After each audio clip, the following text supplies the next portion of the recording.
नमस्कार. आज आपण जाणून घेणार आहोत महाराष्ट्र पशु व मत्स्य विज्ञान विद्यापीठ नागपूर अंतर्गत येणाऱ्या मत्स्य विज्ञान महाविद्यालय उदगीर यांनी यशस्वीरित्या केलेल्या कॉमन कार्प माशाच्या मत्स्यबीज उत्पादनाबद्दल. महाविद्यालयामध्ये राजीव गांधी विज्ञान व तंत्रज्ञान आयोग मुंबई यांच्या अर्थसहाय्याने skill development through training and demonstration of carp seed production using FRP hatchery and carp seed rearing in farm pond in Marathwada region of Maharashtra हा प्रकल्प सुरू आहे. या प्रकल्पाअंतर्गत FRP हॅचरीचा वापर करून कॉमन कार्प या प्रजातीचे बीजोत्पादन करण्यात आले आहे. या योजनेअंतर्गत झालेल्या कॉमन कार्प माशाच्या बीजोत्पादनाबद्दल आपण जाणून घेऊया. कॉमन कार्प सायप्रिनस कार्पिओ हा जगातील उष्णकटिबंधीय, उपउष्णकटिबंधीय आणि समशीतोष्ण प्रदेशामध्ये मोठ्या प्रमाणावर संवर्धित केला जाणारा एक प्रमुख मासा आहे. जागतिक जलकृषी उत्पादनामध्ये कॉमन कार्पचा वाटा 7.7% इतका आहे. भारतात कॉमन कार्पचे 2 प्रजनन हंगाम असतात. पहिला हंगाम हिवाळा जो जानेवारी ते मार्च व दुसरा हंगाम पावसाळा जो जून ते ऑगस्ट ह्या कालावधीमध्ये असतो.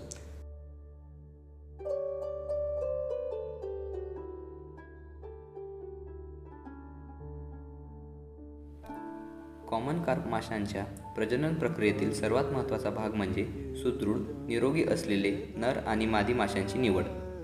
कॉमन कार्प माशांची लैंगिक परिपक्वता ही वय, आकार, तापमान व वातावरणातील इतर हवामान घटकांवर अवलंबून असते. चला तर नर व मादी यातील फरक जाणून घेऊयात. नरांच्या कल्ल्यामागील कुक्षिपर आतून खरखरीत असतो. हा खरखरीतपणा प्रजनन हंगामामध्ये जास्त जाणवतो. नराच्या पोटावर हलकासा दाब दिल्यास पांढरे द्रव्य बाहेर येते. मादीच्या कल्ल्यामागील कुक्षिपर आतून गुळगुळीत असते.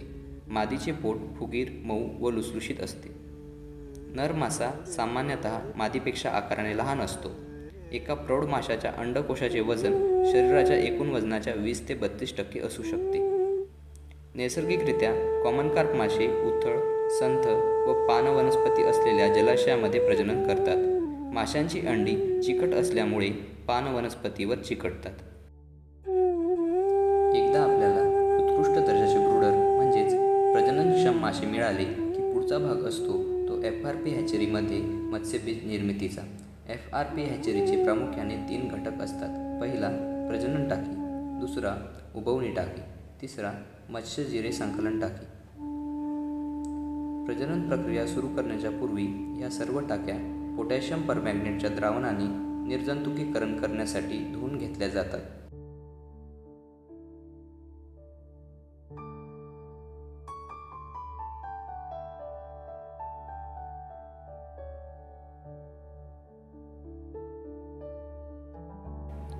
अंडी संकलन धागे तयार करणे. सिमेंटच्या रिकाम्या गोण्या स्वच्छ धुवून घेतल्यानंतर त्यामधून धागे वेगळे केले जातात. या धाग्यांचा वापर अंडी संकलनासाठी केला जातो. त्यानंतर त्या 3 ते 4 फूट लांबीच्या समान आकारात कापल्या जातात. अंदाजे 50 ग्राम वजनाच्या गुच्छामध्ये पट्ट्या विभागलेल्या जातात. हे धाग्यांचे गुच्छ पोटॅशियम परमॅंगनेटच्या द्रावणाने चांगले धुतात.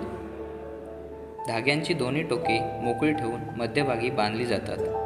प्रजनन टाकीमध्ये ठेवण्यापूर्वी इष्ट आकाराचा एक जड वस्तूच्या साहाय्याने मध्यवर्ती गाठ मारून पक्क्या केल्या जातात.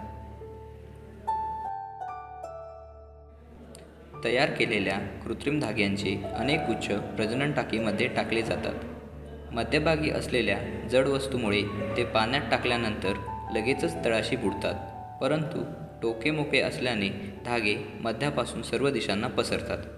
धाग्यांची लांबी अशी असते की जेव्हा जड वस्तू टाकीच्या तळाला स्पर्श करते तेव्हा धाग्याचा शेवट पाण्याच्या वर राहतो.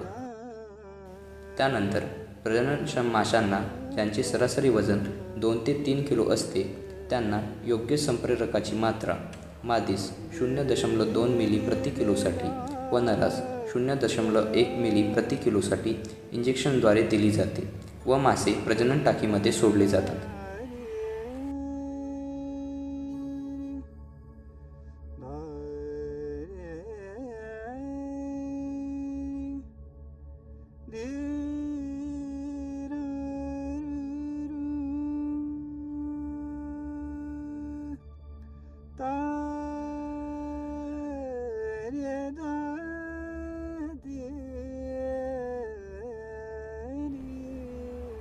तयार केलेल्या कृत्रिम धाग्यांचे अनेक गुच्छ प्रजनन टाकीमध्ये टाकले जातात. मादीच्या प्रति किलो वजनासाठी सुमारे 300 ते 400 ग्राम धागे आवश्यक असतात. टाकीच्या मधोमध असलेल्या छिद्रामध्ये 0.6 मीटर उंची असलेली PVC पाईप उभी बसवली जाते. एका प्रजनन चक्रासाठी 10 किलो नर आणि 10 किलो मादी या प्रमाणात निवडले जातात आणि प्रजनन टाकीमध्ये सोडले जातात. प्रजनन टाकीमध्ये पाण्याची खोली 0.6 मीटर एवढी ठेवतात.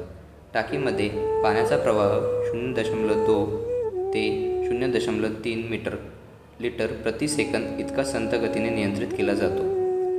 संप्रेरकाची मात्रा दिल्यानंतर सर्वसाधारणपणे 10 ते 15 तासात मादी अंडी घालते. हा कालावधी तापमानानुसार बदलतो. 1 किलोची मादी साधारणतः 1 ते 1.5 लाख अंडी देते. माशांची अंडी चिकट असल्यामुळे टाकीमधील अंडी संकलन धाग्यांना चिकटतात.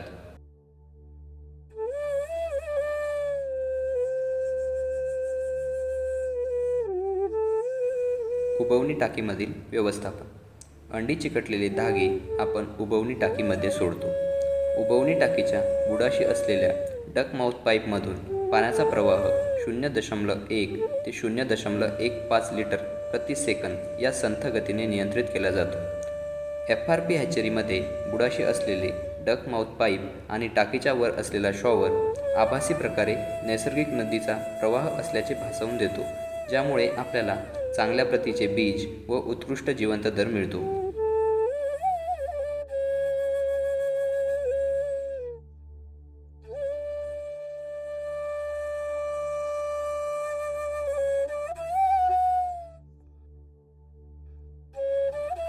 तापमानानुसार 30 ते 48 तासांनंतर अंड्यांमधून पिल्ले बाहेर पडतात. पिल्ले बाहेर आल्यानंतर धाग्यांना किंवा टाकीच्या भिंतींना चिकटतात. उबवणी कालावधी पाण्याच्या तापमानावर अवलंबून असतो.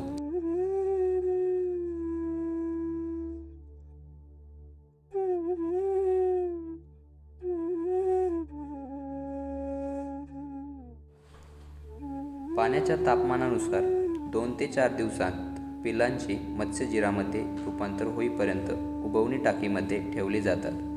मत्स्यजिरे उबवणी टाकीच्या बाहेरील भिंतीच्या खालील बाजूस असलेल्या विसर्ग पाईपावाटे मत्स्यजिरे संकलन टाकीमध्ये संकलित केले जातात.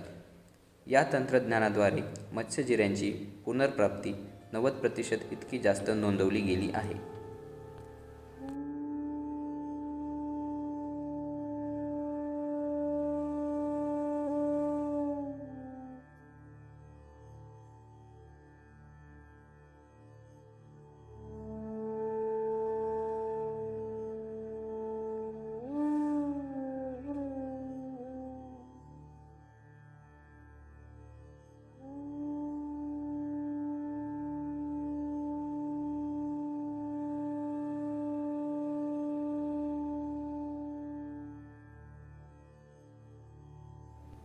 हे तंत्रज्ञान मत्स्य शेतकरी, मत्स्य सहकारी संस्था, महिला बचत गट, बेरोजगार तरुण व इतर इच्छुक नागरिकांनी आत्मसात करून पावसाळ्यामध्ये भारतीय प्रमुख कार्प तर हिवाळ्यामध्ये कॉमन कार्प माशांचे बीजोत्पादन कमी खर्चामध्ये FRP हॅचरीद्वारे करून महाराष्ट्रातील मत्स्य विकासासाठी चालना द्यावी. धन्यवाद.